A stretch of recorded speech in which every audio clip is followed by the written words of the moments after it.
কি করছে দেখো, কি করছিস? কি এটা? তো গাইস আমি প্রত্যেকদিন ভাবছিলাম যে একটা ঘট কিনি, ঠিক আছে, প্লাস্টিকের ঘট, ঠিক আছে, কোনো দোকানে পাচ্ছিলাম না। তো যাই হোক এখন বেরিয়েছিলাম, এটা কিনে নিয়ে আসলাম। ফার্স্ট বৌনি মা করলো, ঠিক আছে, তারপর বরকে বললাম, বর বলছে আমি সই করে টাকা ফেলবো, ঠিক আছে, মানে ওখানে গলতি কেস, বুঝতে পারছো তো, যখন ভাঙবো তখন টাকাটা নিয়ে নেবে। হ্যাঁ তুই বলবি তোর নাম লেখা আছে, আমি তখন দেখিয়ে দিতে পারবো। তাই জন্য তোকে এখন ফেলতে দিলাম না, যদি ফেলিস তাহলে সই করা ফেলবি। বেটুকে দিয়ে একটা ফেল, আমার ফলুমানে একটা ফেলবে, আর আমি কয়েকটা ছিল কয়েকটা খুঁজবো। একটু আওয়াজ কর দেখি। তো এটা হলো ফার্স্ট ভরলাম, কত টাকা ভরেছি জানি না, গুনে ফুনে ফেলি না, আমি জীবনে মানে জমাতেই পারি না। তো গাইস দেখতেই পাচ্ছ কদিন ধরে যে মানে আমি এখন খুবই চাপের মধ্যে আছি, মানে অনেকজনকে সাজানোর কাজ পাচ্ছি, সেই কারণের জন্য তো আমাকেও কয়েকটা জিনিস কিনতে হচ্ছে। তো আমি যেহেতু খুব ভালোভাবেই চাইছি যে তাদের মানে লুকগুলো ভালো করে ক্রিয়েট করতে, তাই অনেক ভালো ভালো জিনিসই দরকার।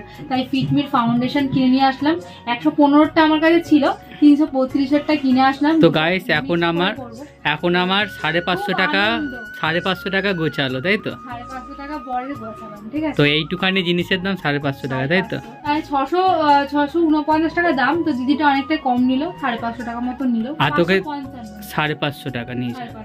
আর তোর ওই মেশিন গুলো, আর দুটো তোমার টিপের পাতা কিনলাম, খুব ইচ্ছা করছে। আর মেশিন গুলো দেখিয়ে দে, কিনে দিয়েছি যে। আর কয়েকটা মেশিন দেখিয়ে দিই।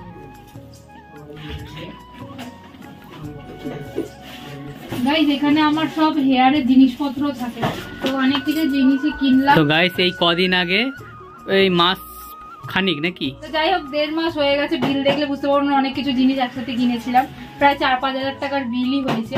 তো যাই হোক গাইস, আর সব থেকে ফেভারিট হচ্ছে চপস্টিক, যেটা আমি স্বপ্ন ছিল আমার কেনার, তো ফাইনালি কিনে নিয়েছি। আর নিজের চুলে এখনো অ্যাপ্লাই করা হয়নি, দেখতেই পাচ্ছ ABS এর, ঠিক আছে, ABS কোম্পানি। তারপরে আর একটা দেখাই তোমাদের, এই একটা মেশিন, এটাও গুছিয়েছে আমার থেকেই। হ্যাঁ সবই বড়ই কিনে দিয়েছে। তো এই দেখো, এটা হচ্ছে তোমার VNG-র তোমার কার্ল মেশিনটা কিনেছি, এটা খুব ভালো, এই যে VNG স্যালুনের, ঠিক আছে। তো দুটো মেশিন, আরো মেশিন রয়েছে, বিয়ের আগে দিয়েছিল এটাও।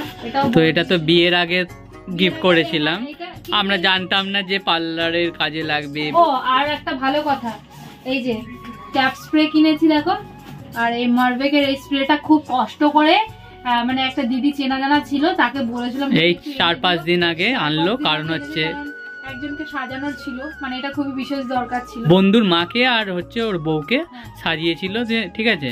তো এটা আমাদের একটা দিদিকে দিয়ে আনা করিয়েছিলাম, এটা তো পাচ্ছিলাম না, এটা টিটাগড়ে গেছিলাম কিন্তু ওখানে পাইনি, ওখানে এক পিস ছিল কিন্তু ওটা একদম পছন্দ হয়নি, তাই আমার কেনাই হয়নি। তো যাই হোক এই কদিন আগে এটা কিনলাম। আর ট্যাপ স্প্রেটাও খুব ভালো। আর ওইখানে 5,000 টাকা বিল হয়েছিল, তোর হচ্ছে আরো কি সব কিনেছিলিস না? আরো কয়েকটা জিনিস কিনেছিলাম, আর একটা ফাউন্ডেশন কিনলাম, তারপরে চোখের পাতা কিনলাম। দেখা যাক এখন আস্তে আস্তে কিনছি, এখনো জিনিসপত্র। ঘটের বিষয়টা বল, ঘরটা কবে ভরবে? ঘরটা কবে ভরবে এখনো পর্যন্ত জানি না, হ্যাঁ আমি ঘট একদম জমাতেই পারি না, আমি শুধু হাত খোলা, শুধু এটা ওটা কিনতেই পছন্দ করি, খরচা করবো, খাবো দাবো, ঘুরবো, এরকম মজা করবো, এটাই ঠিক আছে, জাস্ট জমাতে পারি না। তাই মাটির ঘট হলে পরে কি করি বলতো, মুখটাকে একটুখানি ভেঙে ভেঙে বড় করে টুইনজার দিয়ে বের করে নিই, তাই এটাতে হবে না, অতটা সম্ভব না বলে আমি এটাই প্লাস্টিকেরটাই কিনেছি। এটা হলো তো গাইস ওকে আমি বললাম তোর কাজের টাকা 200, 400, 500 যাই পাচ্ছিস, সেই টাকাটা তুই তোর ঘটে, তোর টাকা তুই জমাবি। তো আমার বর, আমি বলছি যে তোকে আমি কিছু কিনে দিই, ও কিছু কিনবে না, তুই তোরটাই তুই কর, তুই নিজেরটা নিজে কর, এরকম কিছু কিনতে চাইছে না আমার পয়সা, যে কিছু কেন বা চল ঘুরে আসি। তো আমরা এখন যাব হচ্ছে আরো একটা মামির বাড়িতে, তাই তো আমাদের ডেকেছে, ওখানে আবার একটু পিকনিক টাইপের করার ইচ্ছা আছে, তো চলো দেখা যাক ওখানে, এখন আমার রেডি হতে হবে, তারপরে 7:30 বাজে, তারপরে মামির বাড়িতে যাব, খাওয়া দাওয়া হবে, তাই তো? তো চলো পরে কথা হচ্ছে, দেখতে থাকো। তো গাইস ফাইনালি এখন মামির বাড়িতে চলে এসেছি। হঠাৎ করেই মামা বললো যে রাত্রেবেলা আমাদের খেয়ে যেতে, আর চিকেনও কিনে নিয়ে আসলো।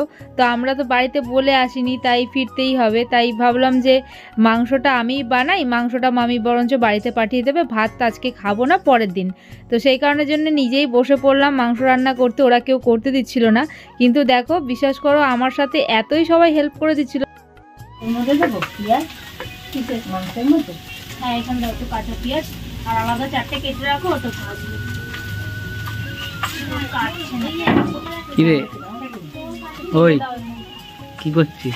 গাইস হঠাৎ করে ঠিক হলো মামির বাড়িতে এসে মাংস বানানো হবে, তাই সবাই মিলে বসে পড়লাম মাংস রেডি করতে। আর রান্নার দায়িত্বটা আমি নিজেই নিয়ে নিয়েছি, তো আমি এখানে রান্না বানাচ্ছি। দেখুক আমার রান্না খেয়ে কেমন লাগে, ঠিক আছে? ভালো হলেও জানাবো, খারাপ হলেও জানাবো। আর কত হেল্পার দেখো না, কষ্টই হচ্ছে না। একজন মাংস ধুয়ে দিল, মামি পেঁয়াজ কেটে দিচ্ছে, বোন পেঁয়াজ এনে দিল। তো যাই হোক আমি এখানে আলু ভাজা করছি, মানে চটপট রেডি করতে। তুই কি করবি রে? মিক্সিতে বাড়বি? তো গাইস এখানে বাটাবটি প্রায় কমপ্লিটের দিকে, এদিকে 8:30 বাজে, এবার বাড়িও আসতে হবে, তাই মাংসটা তাড়াতাড়ি বানিয়ে নিচ্ছি। আর মামির চোখ দিয়ে এত জল বেরোচ্ছে, মনে হচ্ছে কত কাজ যে পেঁয়াজ কাটতে কাটতে। কি করছিস? আমি এখন পেঁয়াজটা বাটতে যাচ্ছি।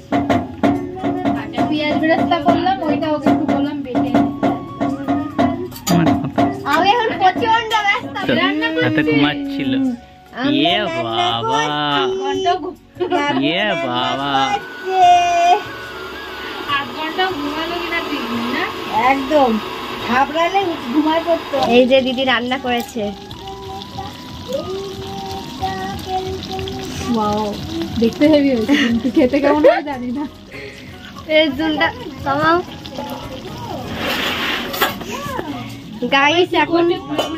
গাইস এখন জয়ন্তদা বসে রয়েছে। আচ্ছা তুই একটু ইন্টারভিউ করে দে যে বউ তোর কেমন রান্না করতে পারে। হ্যাঁ একটু বড় ইন্টারভিউ দাও, দিদি কত কেমনি রান্না করে। কি রে বলে দে। কি মশলা দিয়ে করেছে? কি মশলা দিয়ে করেছো দিদি? মশলাটা পরে বলছি, যে আমার বর বলুক আগে কেমন আমি করি, ঠিক আছে? কেমনি রান্না করো? ফাঁকেলাস, পুরো ফাঁকেলাস লাগে খেতে, তাই তো?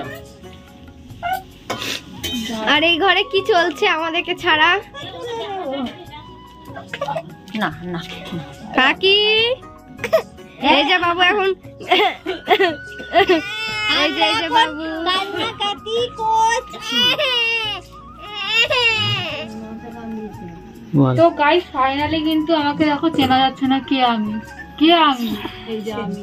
তো যাই হোক গাইস অনেকক্ষণ ধরে রান্না করছি, তো ভাবলাম একটুখানি তোমাদের সাথে একটুখানি প্র্যাঙ্ক করা যাক। তো দেখো আমাকে কেমন লাগছে, ঠিক আছে? এটা হচ্ছে পিয়ানের খেলনা, আমি একটু পরে নিলাম। আর নমিতা অনেক হেল্প করলো আমাকে মাংস রান্না করতে, ভালো মেয়ে। তো গাইস ফাইনালি মাংস রান্না কমপ্লিট, কিন্তু মাংসটা ভালো হয়েছে না খারাপ হয়েছে সেটা আমি পরের দিন জানতে পারবো। মামির থেকে জানতে পারবো না, কারণ হচ্ছে মামি একদমই মাছ মাংস খায় না, তাই মামার থেকে রিভিউটা নিতে হবে কেমন হয়েছিল মামা রান্নাটা। তো যাই হোক আমরা তো রান্নার শেষে লাস্টে আমরা মাংসটা নিয়ে বাড়ি চলে এসেছিলাম, ওদের বাড়িতে ভাত খেতে পারিনি, কারণ অনেকটাই রাত হয়ে গেছিলো, প্রায় 10টা বেজে গেছিলো বাড়ি আসতে আসতে। তো আজকের ব্লগটা তোমাদের কেমন লাগছে অবশ্যই জানাবে। আর আমার তো খুব ভালো লেগেছে, রান্না করতে করতে খুব মজা করেছি, প্রায় ছোটোখাটো পিকনিকের মতো হয়ে গেছে হঠাৎ করেই।